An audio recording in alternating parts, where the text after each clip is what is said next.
텔레비전은 원래 즐기기 위한 매체죠.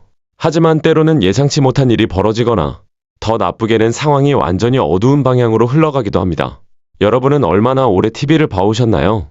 수십 년에 걸쳐 화면 속에서든 화면 뒤에서든 시청자들을 충격에 빠뜨리고 금기를 깨고 대중문화에 깊은 상처를 남긴 순간들이 있었습니다.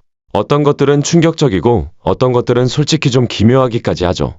이 영상을 다 보고 나면 연예 산업은 뭔가 저주받은 게 아닐까? 이런 생각이 들지도 모릅니다. 혹시 이 영상을 처음 보시는 분 계신가요? 그렇다면 구독과 알림 설정 부탁드려요. 지금부터 소개할 내용은 TV 역사상 가장 어두웠던 순간 10가지입니다. 10위. 밥캣 골드스웨이트의 투나잇쇼 방화 사건. 심야 토크쇼는 보통 편안한 대화와 유명인들의 가벼운 에피소드가 오가는 공간이죠. 하지만 1994년 밥캣 골드스웨이트는 투나잇쇼를 TV 역사상 가장 예측 불가능하고 혼란스러운 순간 중 하나로 만들어버립니다. 특유의 괴짜 유머와 과한 에너지로 유명했던 그는 처음부터 평범한 게스트가 아니었습니다. 방송 초반에는 늘 하던 식의 엉뚱한 농담을 주고받았고 제이 레노 역시 그 분위기에 맞춰 웃으며 받아주고 있었죠. 밥캣은 이전 인터뷰에서 텔레비전을 몇 대나 부쉈던 이야기를 꺼내며 토크쇼 세계에서 살아남으려면 이 정도로 과감한 행동이 필요하다고 농담처럼 말합니다. 관객들은 웃었고 제이 레노 역시 별일 아니란 듯 이야기를 이어갔습니다. 그때까지만 해도 아무도 다음 상황을 예상하지 못했죠. 그러다 갑자기 밥캣은 주머니에서 라이터와 라이터용 연료를 꺼냅니다. 분위기를 가볍게 넘기려던 제이 레노는 그에게 본인을 아이들의 롤모델이라고 생각하느냐고 묻죠. 밥캣은 웃으며 나는 아주 훌륭한 어린이 롤모델이다라고 대답합니다. 그리고 다음 순간 그는 아무런 예고도 없이 자신이 앉아있던 의자에 연료를 붓고 불을 붙입니다. 불길이 순식간에 치솟자 관객석에서는 탄성이 터져나왔고 제이 레노와 함께 출연 중이던 로렌 허트는 컵에 든 물을 들고 급히 달려와 불을 끄기 시작합니다. 다행히 불은 빠르게 진압됐지만 사건은 여기서 끝이 아니었습니다. 제이 레노는 일종의 벌이라는 명목으로 밥캣에게 젖은 의자에 다시 앉으라고 지시합니다. 하지만 밥캣은 그대로 무대를 박차고 나가다가 미끄러운 바닥에서 넘어지고 맙니다. 이 모든 장면은 생방송으로 그대로 송출됐고 그가 선을 넘었다는 사실은 분명해 보였습니다. 후폭풍은 즉각적으로 찾아왔습니다. 밥캣 골드스웨이트는 투나잇쇼에서 영구 출연 금지를 당했고 방화 혐의로 기소됩니다. 그는 피해보상금을 지불해야 했고 보호관찰 처분을 받았으며 이후 화재 예방을 주제로 한 공익광고에도 출연하게 됩니다. 지금에 와서 돌아보면 이 사건은 웃기려던 시도가 얼마나 순식간에 위험한 상황으로 변할 수 있는지를 보여준 씁쓸한 사례로 기억되고 있습니다. 9위. 브래드퍼드 스타디움 화재 참사. 전형적인 토요일 오후를 떠올려 보세요. 햇살이 비치고 경기장은 팬들로 가득 차 있으며 모두가 성대한 축구 결승전을 기다리고 있는 순간입니다. 1985년 5월 11일 잉글랜드 브래드퍼드 시티의 벨리 퍼레이드 스타디움에는 팀의 디비전 우승을 축하하려는 팬들이 모여 있었습니다. 그날은 분명 기쁨과 환호로 가득 찬 날이 될 예정이었죠. 하지만 그 누구도 곧 벌어질 비극을 예상하지 못했습니다. 당시 스타디움은 이미 노후화가 심각한 상태였고 관중석은 대부분 나무로 만들어진 오래된 구조물이었습니다. 그 아래에는 오랫동안 쌓인 쓰레기들이 그대로 방치돼 있었죠. 경기가 진행되던 중 한 관중이 무심코 담배꽁초를 관중석 아래로 던졌습니다. 그 작은 행동 하나가 상상조차 할 수 없는 재앙의 시작이었습니다. 담배꽁초는 마른 쓰레기 더미에 떨어졌고 작은 불씨는 순식간에 불길로 번졌습니다. 불은 바람과 건조한 목재를 타고 엄청난 속도로 퍼져나갔습니다. 불과 2분 만에 관중석 전체가 화염에 휩싸였고 검은 연기가 하늘로 치솟기 시작했습니다. 조금 전까지만 해도 환호로 가득하던 경기장은 순식간에 공포와 혼란의 현장으로 바뀌었습니다. 사람들은 살기 위해 출구로 몰려갔지만 탈출로는 턱없이 부족했고 뜨거운 열기와 짙은 연기는 많은 사람들의 시야와 호흡을 빼앗았습니다. 소방대가 도착했을 때는 이미 상황이 돌이킬 수 없을 만큼 악화된 뒤였습니다. 이 참사로 56명이 목숨을 잃었고 200명 이상이 부상을 입었습니다. 도시는 깊은 슬픔에 잠겼고 수많은 가족들이 하루아침에 사랑하는 사람을 잃었습니다. 사건 이후 진행된 조사에서 스타디움 관리 측이 관중석 아래 쓰레기 적치 문제를 사전에 여러 차례 경고받았다는 사실이 드러났습니다. 하지만 아무런 예방 조치도 취해지지 않았죠. 결국 구단이 주요 책임을 지게 되었고 지방자치단체 역시 일부 책임을 인정받게 됩니다. 이 비극을 계기로 영국 정부는 경기장 안전기준을 대폭 강화합니다. 나무 관중석은 전면 금지됐고 경기장 내 흡연 역시 금지됐으며 보다 엄격한 안전규정들이 새롭게 도입됩니다. 브래드퍼드 스타디움 화재는 축제가 얼마나 빠르게 비극으로 바뀔 수 있는지를 보여주는 가장 참혹한 사례 중 하나로 남아 있습니다. 8위, 고스트워치 사건. 텔레비전 프로그램 하나가 정말로 국가적인 혼란을 불러올 수 있을까요? 1992년 영국 BBC는 그 가능성을 현실로 겪게 됩니다. 할로윈 밤에 방송된 고스트워치는 처음엔 단순한 할로윈 특집 프로그램처럼 보였습니다. 하지만 이 방송은 TV 역사상 가장 불안하고 충격적인 사건 중 하나로 남게 됩니다. 이 프로그램은 당시 영국에서 신뢰받던 진행자 마이클 파킨슨이 스튜디오에서 진행을 맡았고 런던의 한 평범한 가정에서 벌어지는 초자연 현상을 생중계로 조사한다는 설정이었습니다. 현장에는 리포터 사라 그린이 파견돼 있었고 스튜디오에는 회의적인 전문가도 함께 출연해 상황을 분석하는 형식이었죠. 이 집에 사는 가족은 자신들을 괴롭히는 정체불명의 존재를 미스터 파이프스라고 부르고 있었습니다. 방송 초반부는 다소 지루할 정도로 평범했습니다.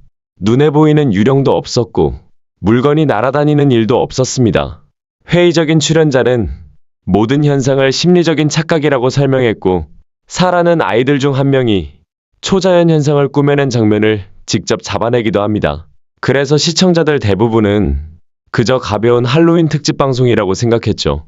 하지만 그 분위기는 순식간에 바뀌기 시작합니다.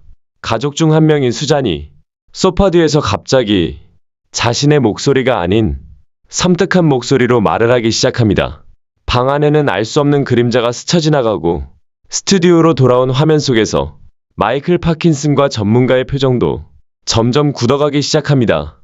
방송 후반부로 갈수록 현실과 연출의 경계는 완전히 무너집니다. 화면 속에서 진행된 강령의식은 마치 미스터 파이프스를 실제로 불러낸 것처럼 보였고 스튜디오에서는 불이 깜빡이고 정체 모를 바람이 불기 시작합니다. 마이클 파킨슨은 정신이 나간 듯한 모습으로 빙글빙글 정원돌기라는 아이들 동요를 중얼거리기 시작했고 그 직후 화면은 그대로 암전됩니다. 시청자들이 몰랐던 사실은 단 하나였습니다. 이 방송은 생방송이 아니라 완전히 각본이 짜인 드라마였다는 점입니다. BBC는 방송 초반에 픽션이라는 안내 문구를 넣었지만 대부분의 시청자들은 이를 보지 못했거나 기억하지 못했습니다. 그 결과는 엄청났습니다. 방송 직후 BBC에는 3만 통이 넘는 항의와 문의 전화가 빗발쳤고 일부 병원에서는 이 방송으로 인해 충격을 받은 시청자들이 외상 관련 증상으로 치료를 받았다는 보고도 나왔습니다. 특히 많은 부모들이 아이들이 몇 주 동안 악몽에 시달렸다고 호소했습니다. 이 사건에서 가장 무서운 점은 유령 연출 자체가 아니라 고스트워치가 현실과 허구의 경계를 얼마나 교묘하게 흐려놓았느냐는 점이었습니다. 이 일 이후 BBC는 이 프로그램을 다시는 재방송하지 않겠다고 약속합니다. 고스트워치 사건은 텔레비전이 가진 영향력과 엔터테인먼트가 어디까지 허용돼야 하는지에 대한 근본적인 질문을 남겼습니다. 7위. 게임쇼가 멈춰버린 순간. 밝은 조명, 신나는 음악, 그리고 웃음과 경쟁이 가득한 게임쇼를 보고 있다고 상상해보세요. 칠레 시청자들에게 K7 파나마는 바로 그런 온 가족이 편하게 즐길 수 있는 프로그램이었습니다. 이 쇼는 참가자들의 힘과 균형, 그리고 약간의 체력을 시험하는 형식으로 진행됐고 가볍고 유쾌한 분위기가 특징이었죠. 하루를 마무리하며 보기 딱 좋은 예능이었습니다. 하지만 2011년 어느 평범한 금요일 저녁, K7 파나마는 아무도 예상하지 못한 국가적 비극의 현장이 됩니다. 생방송 도중 진행자 히안 펠리페가 마이크를 들고 무대에 걸어 나옵니다. 그의 얼굴은 평소와 달리 눈에 띄게 굳어 있었습니다. 게임을 하던 참가자들도 분위기가 이상하다는 걸 느끼고 동작을 멈춥니다. 스튜디오에는 묘한 정적이 흐르고 집에서 방송을 보던 시청자들 역시 불안감을 느끼기 시작합니다.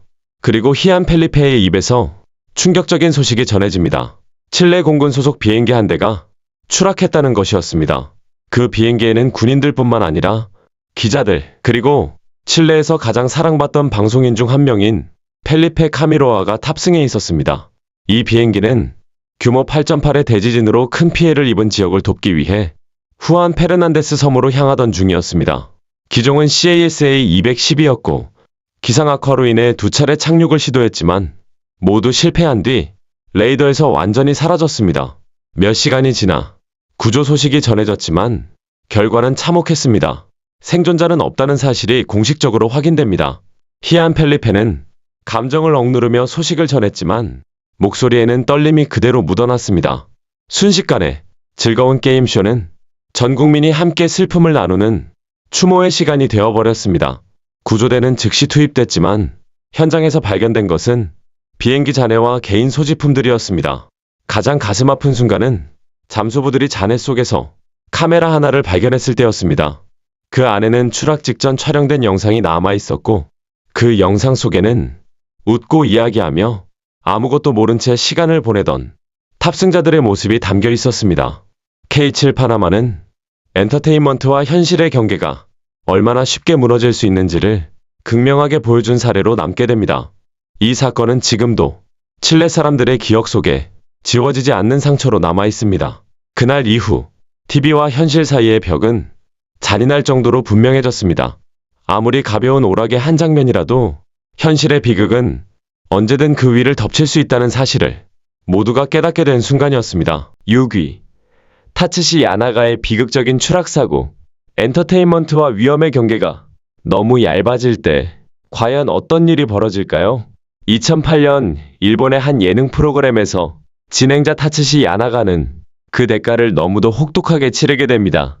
이 사건은 생방송 중에 벌어졌고 결과는 돌이킬 수 없는 비극이었습니다. 그날 방송은 화창한 토요일 오후 아름다운 논 한가운데서 진행됐습니다. 야외 특집으로 시청자들에게는 가볍고 유쾌한 웃음을 주기 위한 코너였죠. 도전 방식은 단순했습니다. 두 명의 참가자가 얕은 진흙물이 깔린 논 위에 설치된 작은 나무 발판 위에 등을 맞대고 서 있다가 균형을 잃고 떨어지는 사람이 지는 게임이었습니다. 겉보기에는 위험해 보이지 않는 그저 장난스러운 놀이처럼 보였습니다. 게임이 끝나자 관객들은 진행자인 타츠시에게도 직접 참여해보라는 함성을 보냅니다. 처음에는 거절하던 타츠시도 분위기에 밀려 결국 발판 위로 올라섭니다. 하지만 시작부터 상황은 좋아 보이지 않았습니다. 균형을 잡기도 전에 타츠시는 중심을 잃기 시작했고 넘어지지 않으려는 순간적인 판단으로 앞쪽으로 몸을 던지고 맙니다. 그는 물이 깊지 않다는 사실을 전혀 인지하지 못한 상태였습니다. 머리는 그대로 단단한 진흙바닥에 부딪혔고 그 충격으로 목이 심각하게 손상됩니다.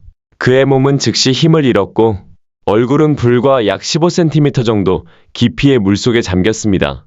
더 비극적인 점은 아무도 이 상황의 심각성을 즉시 알아차리지 못했다는 사실입니다. 제작진과 주변 사람들은 타츠시가 예능 연출에 맞춰 일부러 넘어져 있는 줄로 착각했고 그 위에 진흙을 던지며 웃기까지 합니다. 하지만 타츠시는 이미 몸을 움직일 수 없는 상태였고 도움을 요청할 수도 없었습니다. 뒤늦게 이상함을 느낀 제작진이 그를 물에서 끌어냈을 때는 이미 너무 늦은 뒤였습니다. 방송은 급히 중단됐고 타츠시는 병원으로 이송됩니다. 의료진의 진단 결과는 충격적이었습니다. 목뼈가 심각하게 손상돼 목 아래가 마비된 상태였습니다. 그럼에도 불구하고 타츠시는 이후 다시 방송에 복귀하며 많은 사람들에게 놀라운 용기와 희망을 보여줍니다. 하지만 그날의 영상은 지금까지도 웃음이 얼마나 쉽게 비극으로 바뀔 수 있는지를 상기시키는 장면으로 남아 있습니다. 이 사건은 엔터테인먼트가 언제 무모함으로 변하는지에 대한 불편한 질문을 던집니다. 카메라 뒤에는 언제나 실제 사람이 있고 그들의 삶은 결코 웃음거리로 소비될 수 없다는 사실을 타츠시 야나가의 이야기는 분명히 보여주고 있습니다. 5위. 베텐 다스 사고. 엔터테인먼트와 위험 사이의 경계가 너무 얇아질 때 그 결과는 얼마나 끔찍해질 수 있을까요? 그 답은 2010년 12월 유럽에서 가장 인기 있던 TV쇼 중 하나였던 베텐 다스에서 현실이 됩니다. 이 프로그램은 독일, 오스트리아, 스위스 전역에서 수백만 명이 시청하던 국민 예능이었습니다. 과감한 도전, 기상천외한 묘기, 그리고 유명 연예인들의 출연까지 더해져 항상 화제의 중심에 있던 방송이었죠.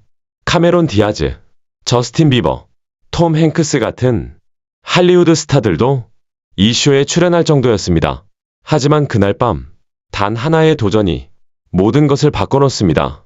주인공은 당시 23세였던 스턴트 연습생 사무엘 코후였습니다. 관객석에는 그의 어머니가 앉아 있었고 사무엘은 자신의 이름을 알릴 기회를 간절히 원하고 있었습니다. 그가 준비한 도전은 그 누구도 시도해본 적 없는 위험한 퍼포먼스였습니다. 캥거루 슈즈라고 불리는 스프링 장착 신발을 신고 달리는 자동차 5대를 연속으로 뛰어넘겠다는 계획이었죠. 각 차량의 운전자는 그가 신뢰하는 사람들이었고 그중 한 명은 다름 아닌 그의 아버지였습니다. 첫 번째 점프는 완벽했습니다. 사무엘은 가볍게 차를 넘었고 관객석에서는 환호가 터져 나옵니다. 하지만 두 번째 차량을 앞두고 뭔가 이상하다는 기류가 흐릅니다. 사무엘은 잠시 옆으로 비켜서 운전자와 이야기를 나눈 뒤 다시 위치를 잡습니다. 세 번째 점프는 또다시 성공. 하지만 네 번째 차량, 아버지가 운전하던 차를 앞두고 현장에는 극도의 긴장감이 감돕니다. 사무엘이 신호를 보내자 차는 속도를 올렸고 그는 힘껏 도약합니다. 하지만 이번엔 점프가 충분히 높지 않았습니다. 그의 머리는 그대로 자동차 앞유리에 부딪혔고 사무엘은 얼굴부터 바닥으로 떨어집니다. 스튜디오는 순식간에 얼어붙었고 심사위원들의 충격적인 표정이 카메라에 그대로 잡힙니다. 진행자는 즉시 방송 중단을 선언합니다. 전국의 시청자들은 이 장면을 보며 말을 잃었습니다. 사무엘은 기적적으로 생존했지만 대가는 너무나 컸습니다. 척추 2개가 부러지는 중상을 입었고 그 결과 목 아래가 마비되는 장애를 안게 됩니다. 특히 그에게 가장 큰 상처를 남긴 건 아버지였습니다. 사고 당시 차량을 운전했던 아버지는 극심한 죄책감에 시달리게 됩니다. 이 사건 이후 베텐 다스의 진행자는 자리에서 물러났고 한때 전설로 불리던 프로그램은 예전의 명성을 완전히 회복하지 못합니다. 하지만 사무엘의 이야기는 거기서 끝나지 않았습니다. 그는 이후에도 배우로 활동하며 꿀로 가득 찬 머리, 4일의 시간 같은 영화에 출연했고 절망 속에서도 앞으로 나아갈 수 있다는 것을 몸소 보여줍니다. 이 사건은 시청률과 긴장감을 좇을 때 얼마나 쉽게 선을 넘을 수 있는지를 뼈아프게 증명합니다. 그리고 웃음을 주기 위한 무대가 한순간에 인생을 바꿔버릴 수 있다는 사실을 우리 모두에게 각인시켰습니다. 4위, 패밀리 퓨드의 비극. 게임쇼는 원래 즐겁고 가벼운 프로그램이죠. 가족들이 함께 웃고 농담을 주고받으며 상품을 노리는 밝은 분위기가 기본입니다. 패밀리 퓨드 역시 수백만 시청자에게 그런 웃음을 주는 프로그램이었습니다. 하지만 화면 속 웃음 뒤에서 전혀 다른 어둠이 자라고 있었던 경우도 있었습니다. 2020년 1월, 티모시 블리프닉과 그의 가족은 패밀리 퓨드에 출연합니다. 티모시는 여유 있는 태도와 유머러스한 말솜씨로 스티브 하비와 농담을 주고받았고 게임에서도 승리하며 분위기를 이끌었습니다. 그런데 한 질문이 나중에 끔찍한 의미로 남게 됩니다.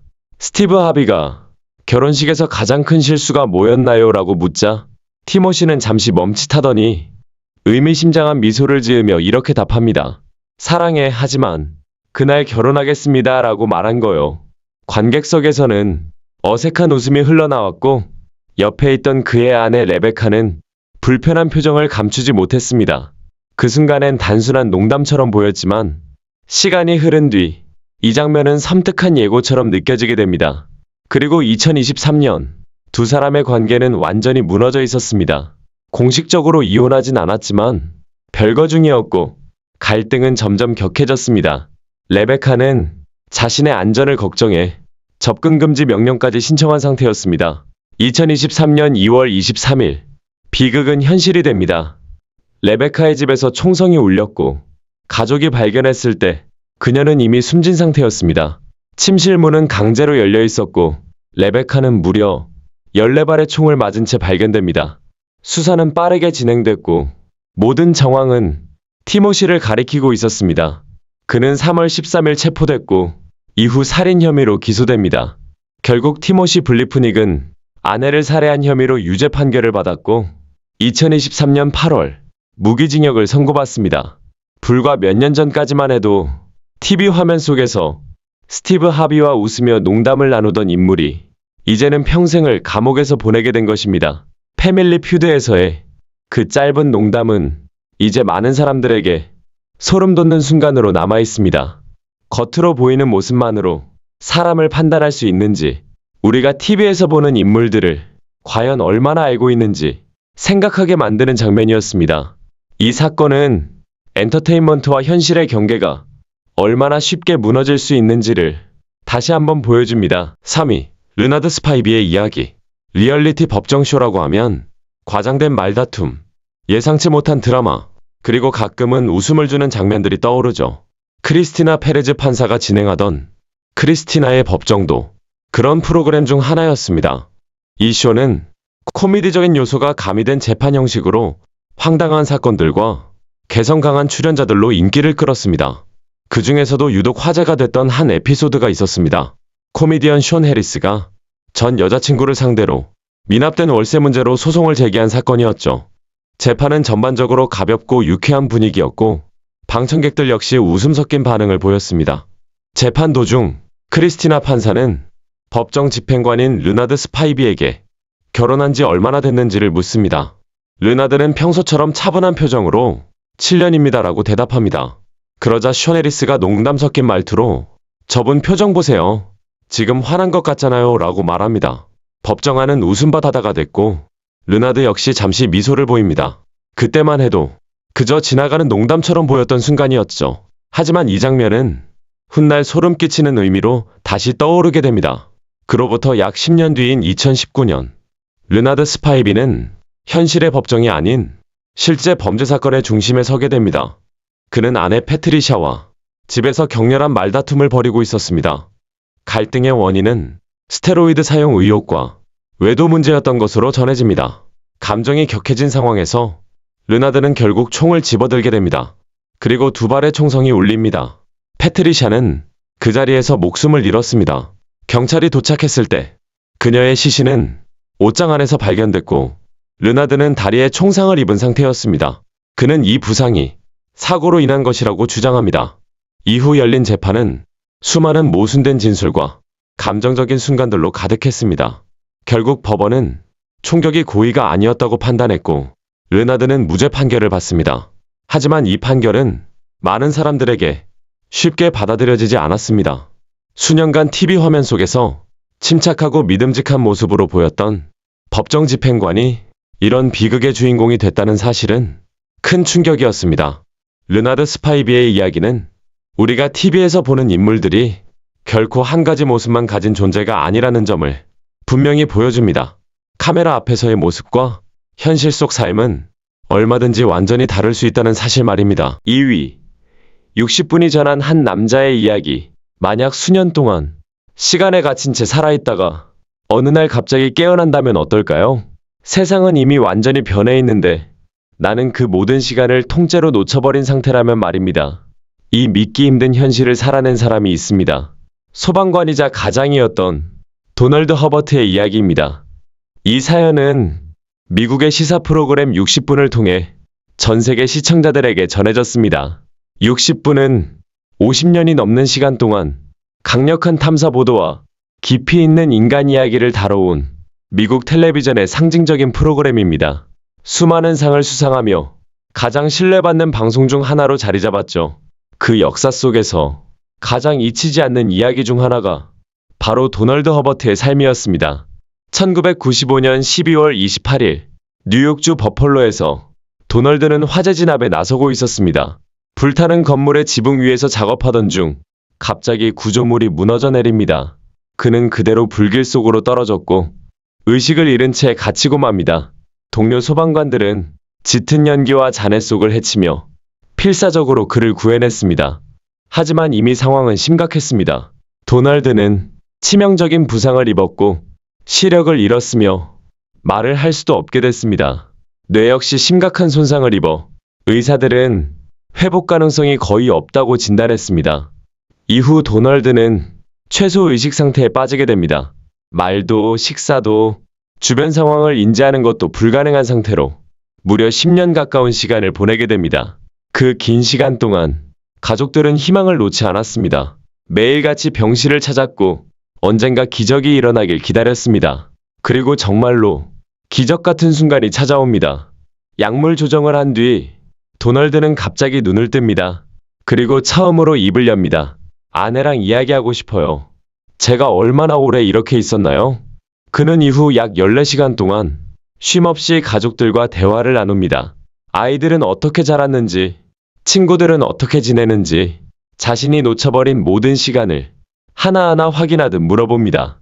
그 장면은 카메라에 그대로 담겨 수많은 시청자들의 눈시울을 적셨습니다. 하지만 회복의 길은 결코 순탄하지 않았습니다. 도널드는 그날의 화제를 반복해서 떠올리며 깊은 트라우마에 시달렸고 잠을 자다가도 악몽에 몸부림치곤 했습니다. 오랜 시간 움직이지 못했던 몸은 이미 크게 약해진 상태였고 완전한 회복은 불가능했습니다.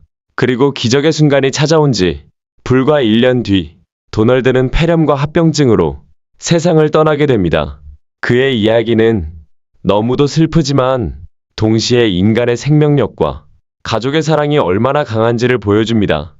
만약 여러분이 10년 만에 눈을 뜬다면 가장 먼저 누구의 이름을 부르고 싶으신가요? 1위. 미국을 속인 범죄자. 텔레비전 화면 속에서 자신의 갱생 이야기를 미소 지으며 들려주는 매력적인 남자를 본다고 상상해보세요. 과거의 범죄는 이미 지나간 일처럼 포장되고 새로운 인생을 살고 있는 사람처럼 보입니다. 하지만 그 모든 것이 완벽한 거짓말이었다면 어떨까요?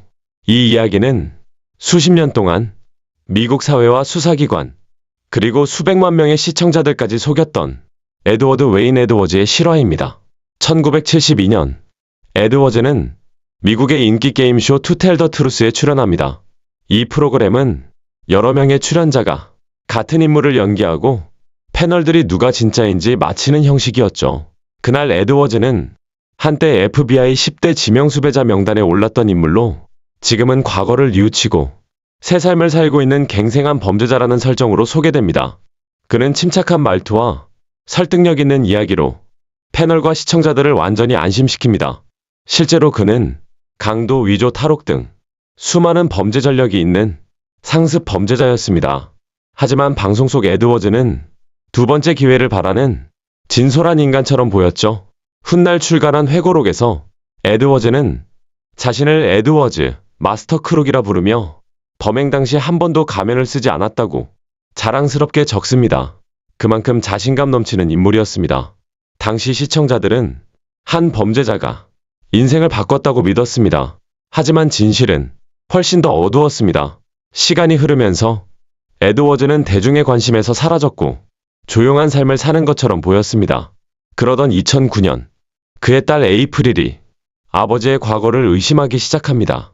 에이프릴은 아버지의 행적과 여러 미제 살인 사건 사이에서 이상할 정도로 많은 공통점을 발견합니다. 그녀는 직접 자료를 모으고 수사 기록을 확인하며 경찰에 이 사실을 알립니다. 그 결과 에드워즈는 체포됩니다. 그리고 충격적인 사실이 드러납니다. 그는 5건의 살인을 자백합니다. 1980년에 발생한 2건의 살인, 1977년 젊은 연인 살해 사건, 그리고 1996년 자신의 양아들을 살해한 범죄까지 포함되어 있었습니다. 수사당국은 그의 실제 범행이 이보다 훨씬 더 많을 가능성이 있다고 봤습니다. 일부에서는 최소 15건 이상의 미제 사건과 연관돼 있을 수 있다고 추정했습니다.